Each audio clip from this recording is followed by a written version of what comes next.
Salutations à votre maisonnée. Merci de m'accueillir chez vous à quelques jours de Noël. Aujourd'hui, notre réflexion se tourne vers la crèche et j'ai choisi pour ça de vous présenter une toile de Seigar Koder. Mon allemand est assez approximatif, mais bon.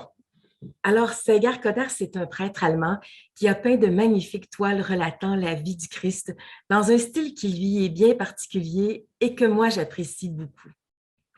Cette crèche, donc, à chaque année, je la dispose sur un mur tout près de ma porte d'entrée. Elle est l'occasion de mini-catéchèses tout au long du temps des fêtes. Elle intrigue un peu, en fait, cette crèche. Mais voilà, je l'aime beaucoup et à chaque année, j'ai l'occasion d'en parler. Aujourd'hui, je choisis de vous en parler pour votre réflexion de la maisonnée. Donc, la voici, cette crèche. On commence d'abord en regardant l'homme qui est tout en bas, à gauche. Il regarde la Sainte Famille. Cet homme-là porte le talit. Le talit, c'est un châle de prière traditionnel juif.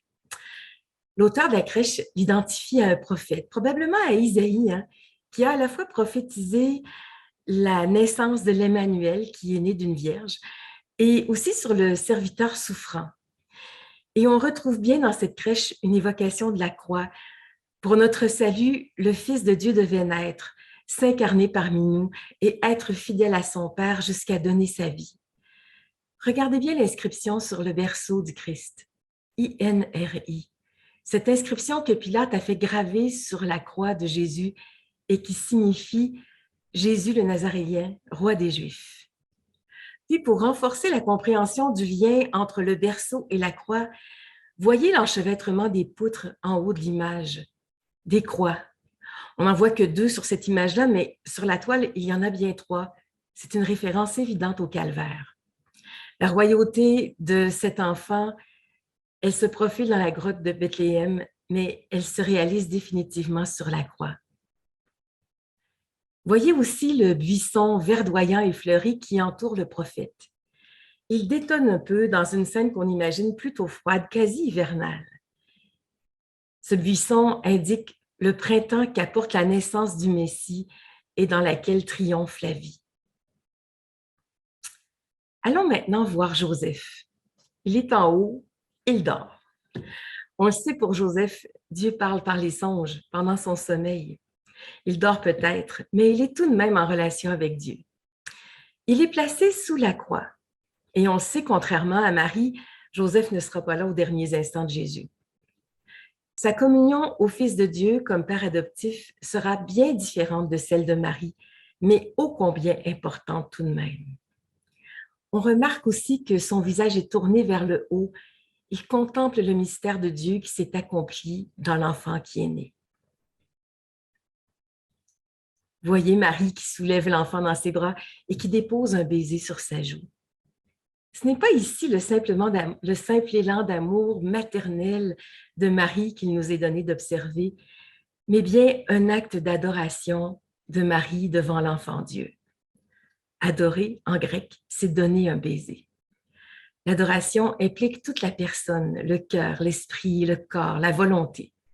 Et dans la liturgie juive, le baiser signifie respirer ensemble. C'est le souffle de la vie de Dieu qui devient le nôtre, et notre vie est ainsi remise à Dieu. Puis, enfin, le Fils de Dieu, dont le doux regard est tourné vers nous. Le voici, cet enfant petit et tendre, né à Bethléem. Bethléem, d'ailleurs, qui signifie la maison du pain. Et lui, naissant, déposé dans une mangeoire pour devenir nourriture, pour devenir pain. Il mérite lui aussi notre baiser, notre adoration, comme le geste de Marie qu'on vient de voir. Disons aussi un petit mot sur cette fillette aux vêtements contemporains. Remarquez son écharpe, elle rappelle le talit du prophète.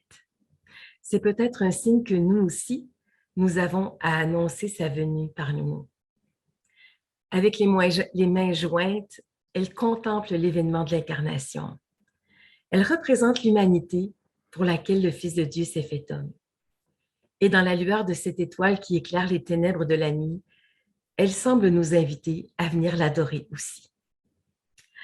En terminant, J'espère que cette réflexion à propos de cette toile si symbolique vous donnera de contempler un mystère ou l'autre de cet événement qui a changé complètement le monde et notre vie, la naissance d'un enfant, tout simple, tout petit, mais qui vient vraiment, vraiment nous dire Dieu est avec nous chaque jour et pour toujours.